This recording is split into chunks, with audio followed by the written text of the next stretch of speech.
What's happening, XBL radio listeners? Again, Gui J here, coming live from PAX with Jay from Bioware. And if I'm speaking about Bioware, there's no introduction because we know what game we're talking about. Yes, indeed. And that's, go ahead. Introduce it. We're talking about. Good for you, good for you. My name's Jay Watamaniuk. I'm Bioware's Community Manager. We are down at PAX, and this is my first time at PAX, and it is awesome, I must say. I am totally blown away. But Bioware is here to show off a bit of Mass Effect. It's a game we're developing for the 360. Should be coming out in November. In fact, it is coming out in November. Let's just put it out there. Let's lay the line down. Mass Effect is set 200 years in the future. You play as Commander Shepard. Of course, you can customize a whole bunch of stuff. You can do all sorts of things within Mass Effect. But the main thing, the bottom line for Mass Effect, what Bioware spent a huge amount of work on, is we want to bring role-playing games the next evolutionary step. This is the first next-generation game that Bioware is coming out with, but we wanted to take role-playing games one step further, one level further. We wanted to create more of a cinematic experience with the game. So the dialogue innovations, the graphic innovations, I don't know if you guys have been able to catch the demo so far, but it's looking pretty good, hey? It's beautiful. Looking pretty good. One thing we wanted to do for PAX is we literally just took a build off my desk last Monday and brought it down. We didn't want to, the dev team's hard at work, trying to squash the final bugs, polish things up, get it ready for production. So they don't have time to put something for us together, so we literally just took the latest build, put it onto a hard drive, brought it down to PAX, and that's what we're showing off, the first 15-20 minutes of the game. So one of the first questions that I have for you is, completely a fan of Bioware and the games you guys make, so I'm familiar with what you do. Nice. Now, the combat, when you're in combat, it's kind of like, for the first time, you're doing something a little different than what traditionally Bioware's done. Could you elaborate a little bit on that if you could? You betcha. I think people who have played games like Baldur's Gate, Neverwinter Nights are probably used to associating role-playing games with the turn-based combat. And that's great. I mean, turn-based combat, I mean, traditional Dungeons & Dragons, things like that, turn-based.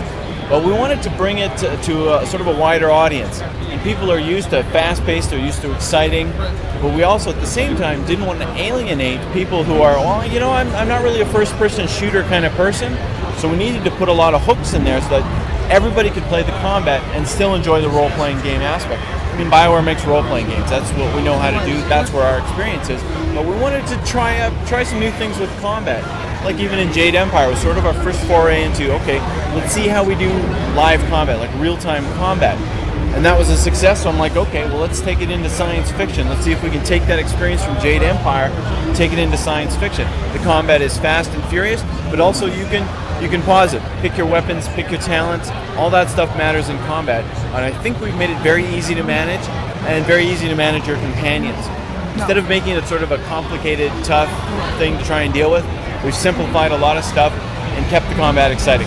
Now when you say Bioware, Xbox gamers, they're from the right way to say Knights of the Old Republic. That'll be the first thing that'll come into mind. One of the craziest things that played into it was the morale system. Right. Good guy. Are you gonna do something good? Are you gonna do something bad? How is Bioware taking this to the next level with Mass Effect? Well, because Mass Effect is an M-rated game, what that allowed our writers and our designers to do is sort of expand things out a little more, to a little more freedom. We've made a lot of teen-rated games before, but when you get into mature, you can make things a little darker. You can make things tougher morally. So as you go through the game, I mean, everyone has the same mission. You got to save life in the galaxy, baby. I mean, that's what you're here to do. I don't care how badass you want to play it. That is what you're here to do. It is how you get there. Like if I have to decide over the death of this group over this group, none of those choices are any good. I have to be a hard ass. I have to make that decision because ultimately I have this goal that is for the greater good. And if I waffle along the way, if I'm trying to be a nice guy about everything along the way, I'm not going to get there. I mean, if you're tasked with saving the galaxy, that's what you're going to be focused on. And you're not going to put up with crap along the way. You have to get the job done. Right, so this is obviously going to blow the doors open for replay value. Yes, indeed. Well, I mean, showed off in the demo here. You're having a polite conversation. You're gathering information. You can take that route. That's awesome. Or you could go back in and like, okay, I'm going to play a little more badass this time. When Shepard punched that guy in the stomach. Exactly. Just knock the guy clean out. No reason for that. Just, well, he could be a potential threat, so I'm going to take care of this right now before I move on. Because I don't want this guy waking up and doing something crazy with the rest of the scientists. So the thing is that I watched the demo, and you know, anybody can say, okay, we're going to implement this in our game. But the way you guys are accomplish this. The cinematic flair. It's like, you know, normally in the game, if you wanted to take a guy out, you see he might pose a problem, you punch him, he goes out. You did it, it was almost humorous. You know, like, it's kind of unexpected too. I mean, if you've got experience playing Bioware games, I mean, they can be very polite. They have a lot of humor in them. They, of course, the romance angle and all that.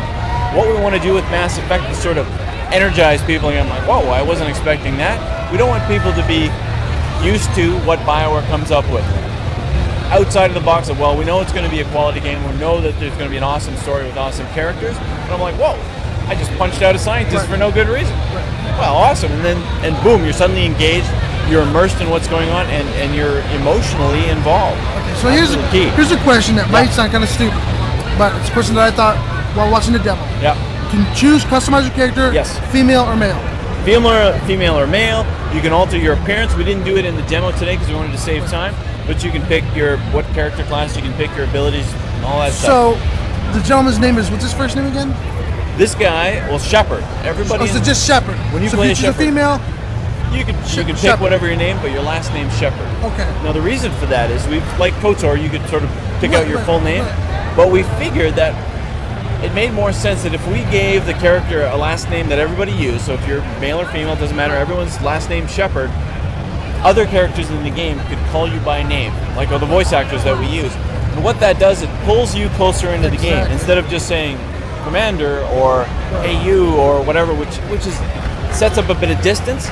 As soon as someone says your name, it pulls you in a little bit more. Is there a separate female voice track then? There's totally different female voice track. We actually haven't shown that at all.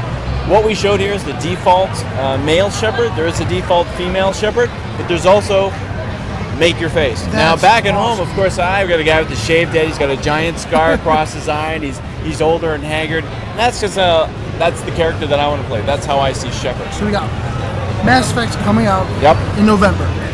After the release, working on sequel right away or downloadable content. Because I know you guys talk about downloadable content. Downloadable content, absolutely. Is it going to serve as the bridge between? The wider view, of course, Mass Effect, as you know, is going to be a part of a trilogy, right? So this is number 1 of 3. What we want to do with downloadable content, we think it's an awesome innovation. Xbox, fabulous.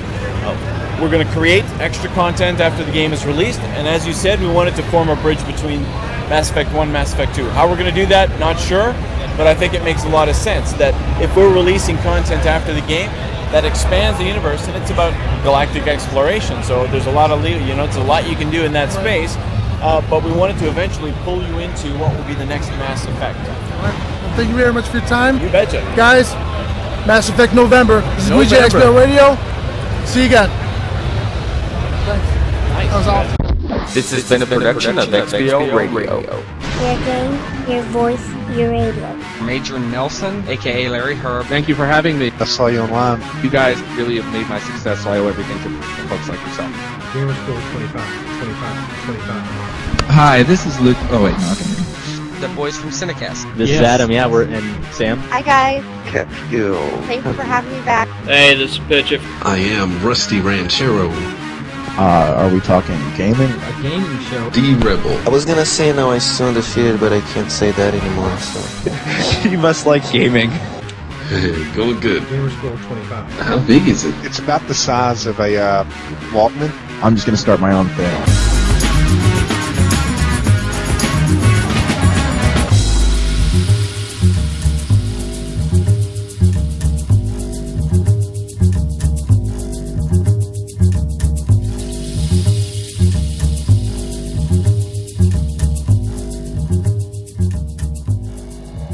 Game over.